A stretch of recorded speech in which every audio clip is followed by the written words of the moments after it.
Hello, everyone, and welcome to the Melbourne Traditionalists podcast, episode 36. I'm Mark Moncrief from Upon Hope, and I'm here by myself.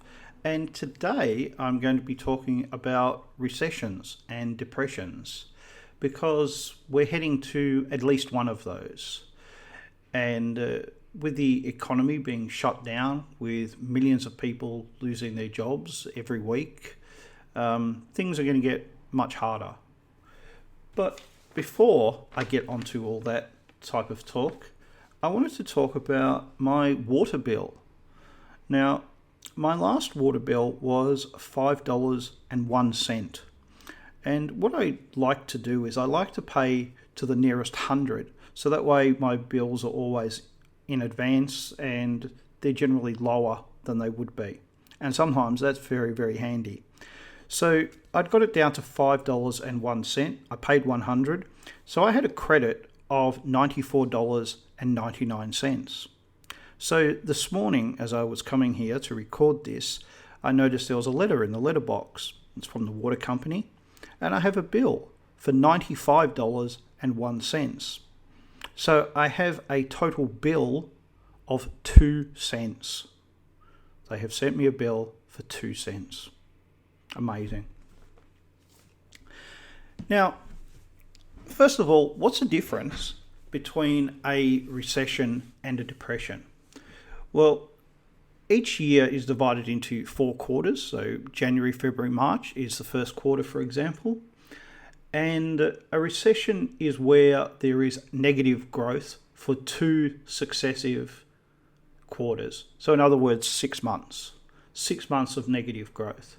Well, by the time that the government announces that there's a recession, people well and truly know that a recession is happening. A depression is where the economy subtracts by 10% or more within a year. We may be heading for a depression. So what I wanted to talk about was depressions of the past. So that can give us some idea about what we can expect. Not exactly, because it's for better or worse. It's not the 1890s. It's not the 1930s. This is going to be different in many, many ways. But it's important to understand the past because that's the only way that we can understand the future. So let's start in the 1880s. In the 1880s, the world economy was booming.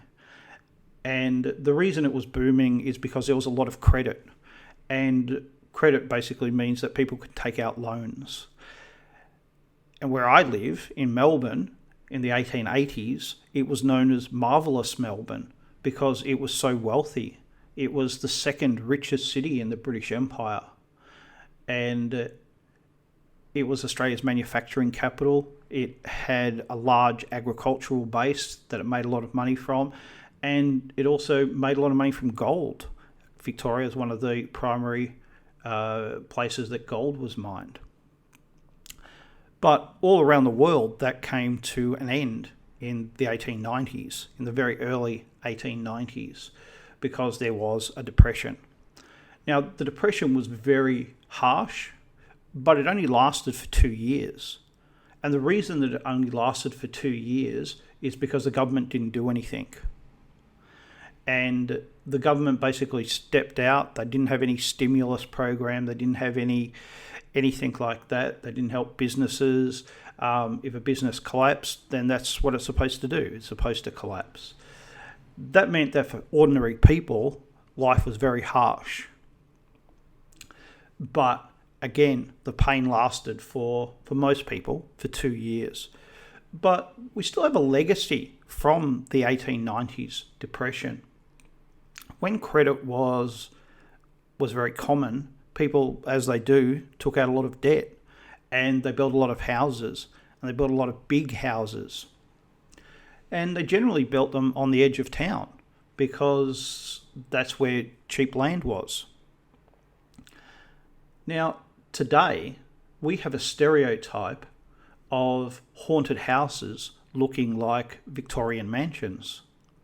And the reason is the 1890s depression. because all these houses were abandoned on the edge of town. And of course, people started to talk about how they were haunted. Some of these houses weren't abandoned, but the people who lived in them were not rich like they thought they were going to be. So instead of living in the whole mansion, they lived in one floor or one room. And occasionally you'd see this house that was becoming derelict, but you'd see people walking around in it. Obviously, that started a lot of rumours. But as I said, the 1890s depression ended very quickly, and most people just assumed that it was a mistake and they wouldn't do that again. But of course, it did happen again.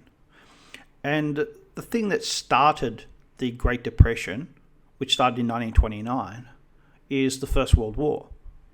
And the very start of the Depression can be traced to the 4th of August 1914, because on that date, that's when Britain declared war on Germany. And the reason why that's important, economically speaking, is because in 1914, London, what's called the City, was the primary financial capital of the world. If you wanted to build a railway in Mexico and you needed money, then you went to the city. You went to London, and that's where you got your money. But during the war, that money was used up. And by April 1917, Britain was functionally bankrupt. And the only reason that it could continue to fight was because it could get money from America. And that's the month that America entered the war. So here we have a transfer of power. We have a transfer from, in 1914, London is the financial capital of the world. But by the end of the war, 1918, New York is the financial capital of the world. So America takes over that mantle.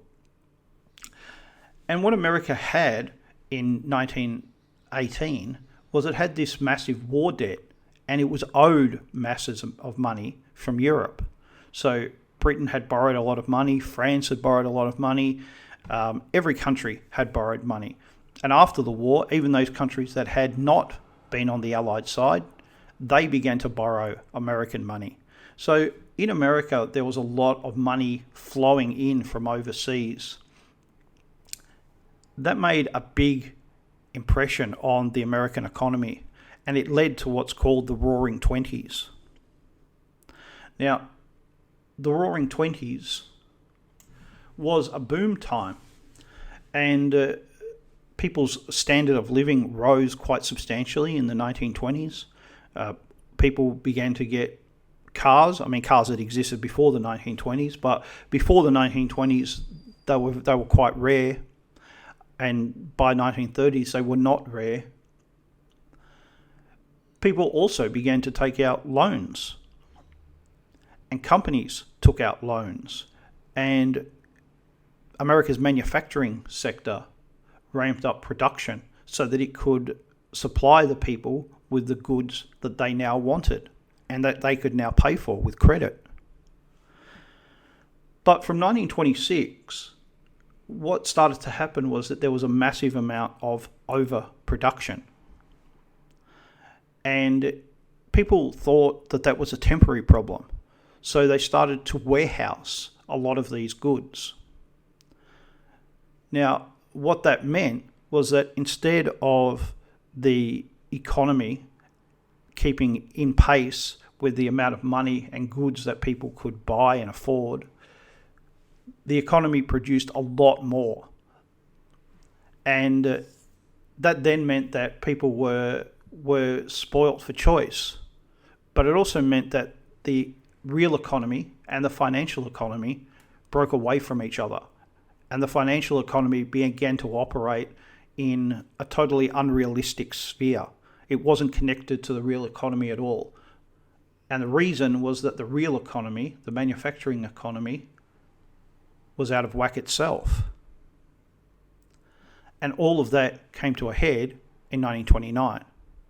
Now, most people, when they talk about the Depression, or the Great Depression, as some people call it, they say, well, everything went wrong because of the stock market. The stock market collapsed and then the economy collapsed. But actually, it's the opposite. It's like, you have chicken pox, and when you have chicken pox, you have spots.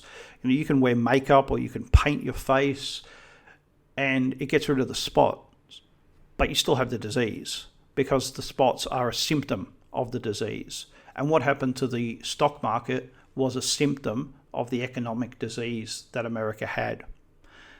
And it is primarily an American problem and an American issue, but that's then spread to the entire world because everyone was influenced by America, primarily because New York was now the financial capital. So if you want to build that railway in Mexico, you went to New York to get the money. So when the stock market crashed, that was just simply the public signal that everything was collapsing anyway. And the reason, as I said, was the overproduction. There was simply too many goods that had been manufactured. They were in warehouses, in paddocks and so forth, waiting for a buyer. And people had bought. There wasn't anyone to buy these goods. So then that meant that factories closed because factories could no longer get credit because nobody was buying their goods.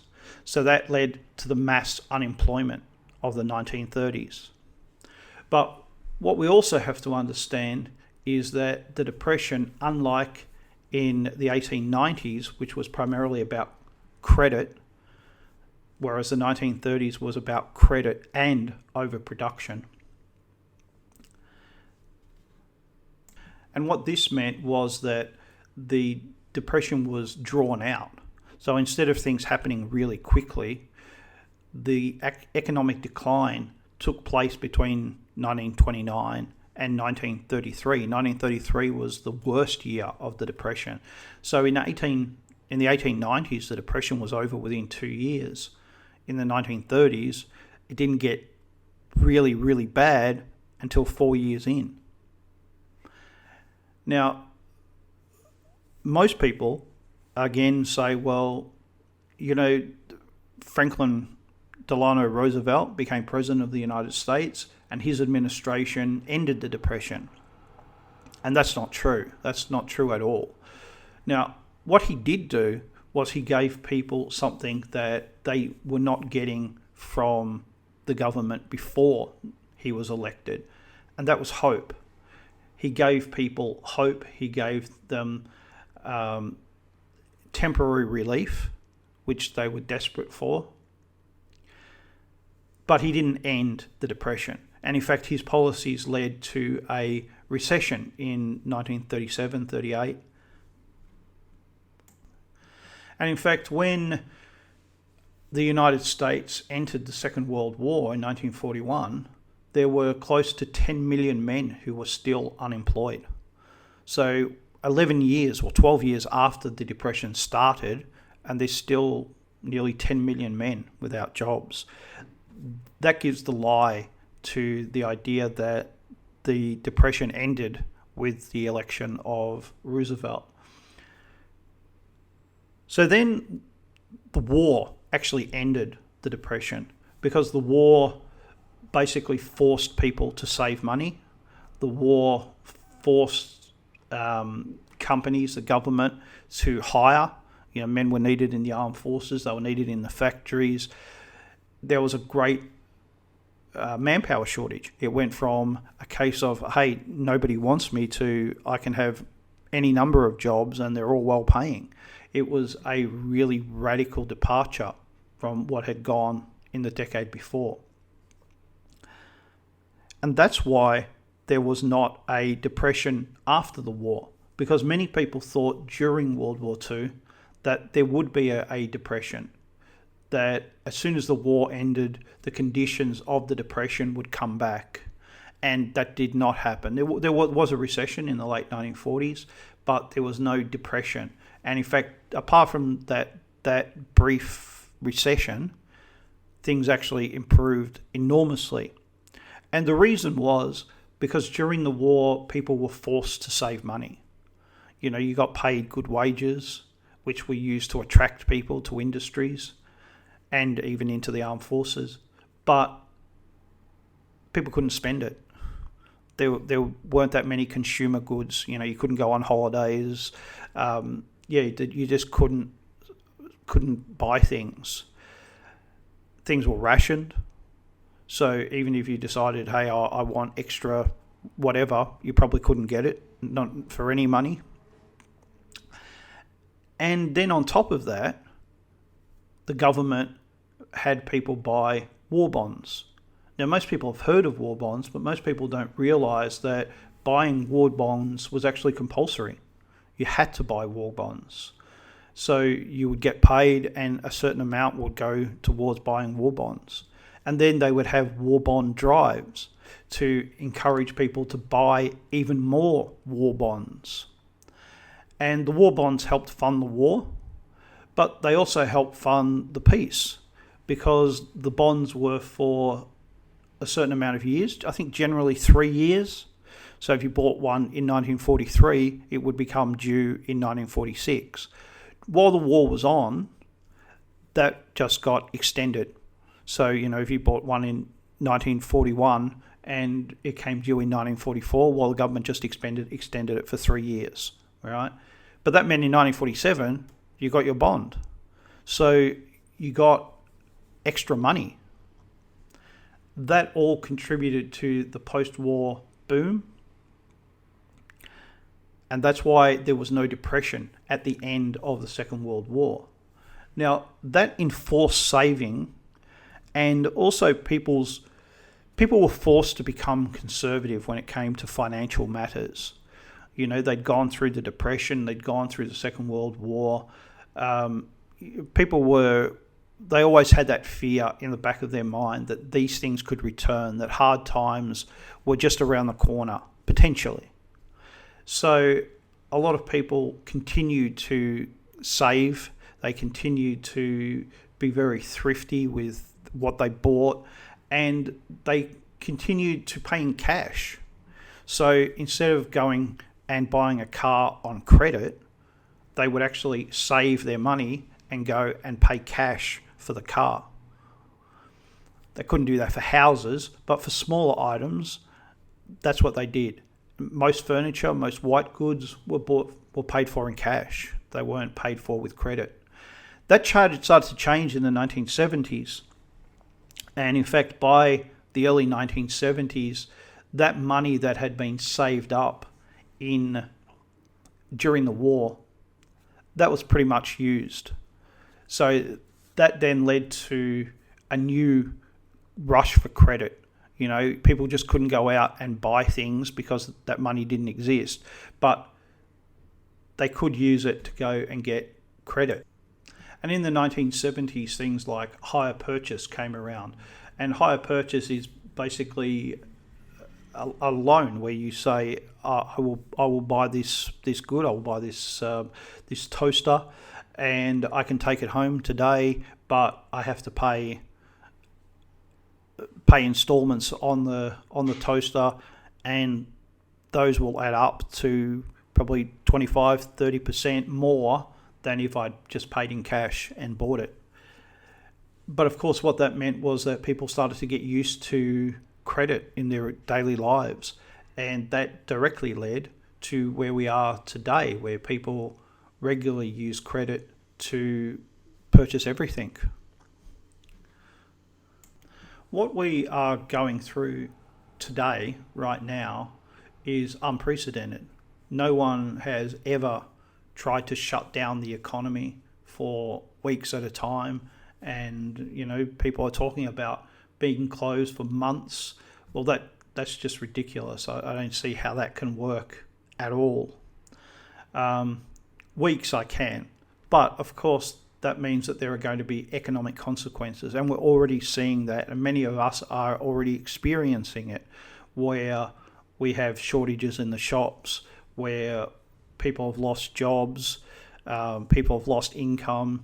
I was trying to set up a company this year. That's not happening because I need people to do that. So there's a lot of us who are directly impacted already. and that's going to become more extreme. And I think in Australia that's going to get worse because the Northern Hemisphere is coming out of its flu season.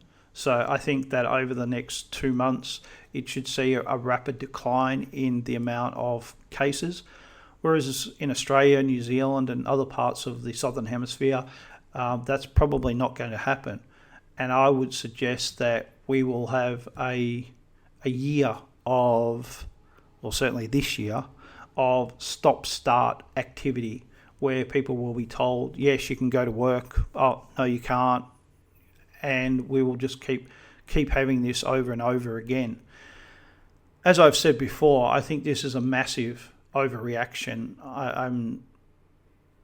I just don't see the need for these extreme measures, and I've been reading a lot of conspiracy theories online about how this is the start of something bigger, and I'd like to be able to dismiss that, and I just don't know whether I can, because this is massively out of proportion to what we are experiencing medical wise.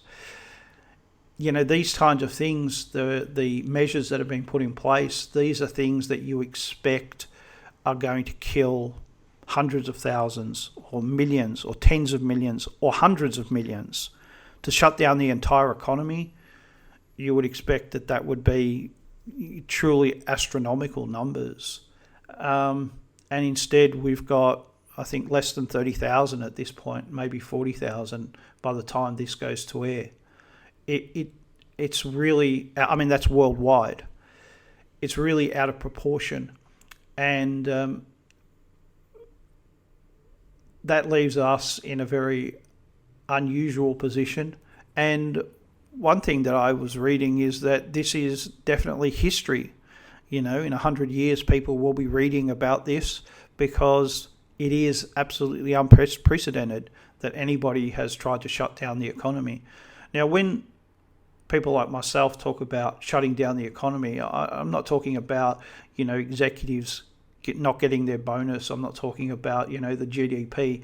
What I'm talking about is real people like you and me who are affected directly by our lack of income, lack of hope, lack of a future, because we don't know what the future holds. And in fact, all of our futures are on hold, which is a very bizarre place to be. Maybe some good will come out of this. Maybe people and companies will realise that credit, debt, is a bad thing, that it doesn't give you options, it actually cuts off your options. The government, well, all around the world, governments have not learnt that lesson. And in fact, they have gone merrily into massive debt. And all of us will get to pay for that. Not just in terms of money, but in terms of lost opportunity, and I would imagine in higher taxes, because I don't see how these can be paid without higher taxes. Now, there is an idea within the world economy that this debt never has to be paid back. And that has certainly been the assumption that many in business and government have been operating on, that these figures are just too massive to ever be paid back. So there's no real problem. But that's never worked in the past. And I don't really see that working in the future either. To date, it has been true. But every economic crisis comes about because of too much debt. Every one. There's no exceptions. You go back and you look at recessions, you look at depressions, and you see that there's always too much debt. And eventually people lose confidence. Well, what are going to be the consequences of shutting down the entire economy, taking on more debt? Is that going to lead to a lack of confidence? I don't know. I wish that I could absolutely say yes, but I think that we are operating in a new paradigm. And I'm not sure where that leads. But certainly, we have to continue our struggle. We have to continue with pushing our ideals and our thinking because we're right. And we can actually offer a way out of all of this. Not an easy way. There are no easy options anymore.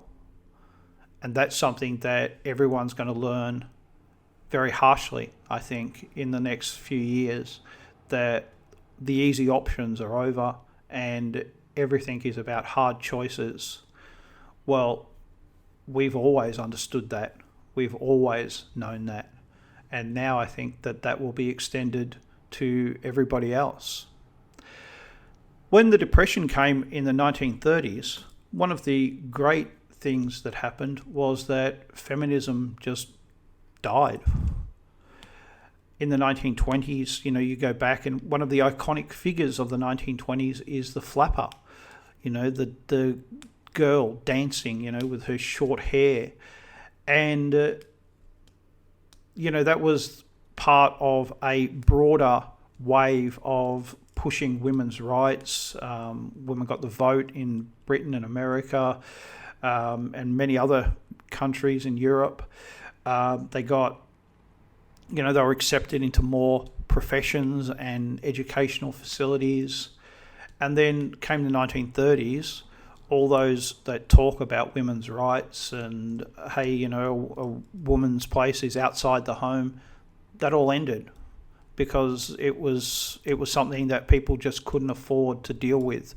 People couldn't afford to think about. And maybe we will see those types of things happening again. We will see feminism retreating. We will see the trans rights thing disappearing and these kinds of things. And of course, we all hope that immigration and multiculturalism go the same way. But we'll have to see, because the people who are in charge are not sane. They're driven to panic. And that's what we have witnessed. That's what we're experiencing. Instead of tens of millions of people dying, we've had tens of thousands, and they've shut down the whole world economy. Well, it's going to be interesting to see what happens from there. All right, well, we're not quite at half an hour, but I think I will end it there. If anyone is interested in supporting my work, they can go to the description box below and click on Subscribe Star and help me out. And if you're interested in more of my thinking, you can go to Upon Hope. Just type that into your favourite search engine and you'll be able to find me. One final point is just remember that to look after other people, but at the same time, I think the airlines have it right that you should apply your own oxygen mask before you assist others, because you're no good to anybody if you're hurting yourself. So look after yourself, look after your friends and your family and those that you can, and I will speak to you again, hopefully, next week. See ya.